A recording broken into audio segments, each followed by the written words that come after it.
అందుకే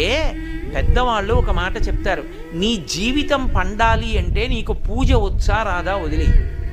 నీకు వేదం తెలుసా తెలియదా వదిలిపెట్టేసేయి,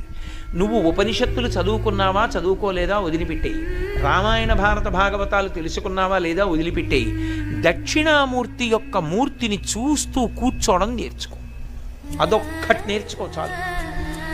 ఏమక్కర్లేదు, ఇంకా దక్షిణామూర్తిని పెట్టుకుని రోజు కాసేపు ఆయన్ని చూస్తే చాలు. మీకు నేను ఇంకా విచిత్రమైన విషయం చెప్పనా, చంటి పిల్లలు కొంచెం కొంచెం పెరిగి పెద్దవాళ్ళు అవుతున్నప్పుడు ఇంట్లో అందమైన దక్షిణామూర్తి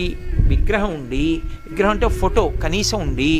పిల్లలు కాసేపు దాని వంక చూడడం అలవాటైతే మీరు చూడండి, నేను యథార్థం చెప్తున్న, పెద్దలు నిర్ణయం చేసింది, వాళ్ళు కళ్ళు తిప్పి ఆడుకుంటూ ఆడుకుంటూ పాకడం కూర్చోవడం వచ్చినప్పుడు చూసినప్పుడు వాళ్ళు నిశ్చలంగా కాసేపు ఇలా దక్షిణామూర్తి వంకే చూస్తారు. పిల్లలు చిన్న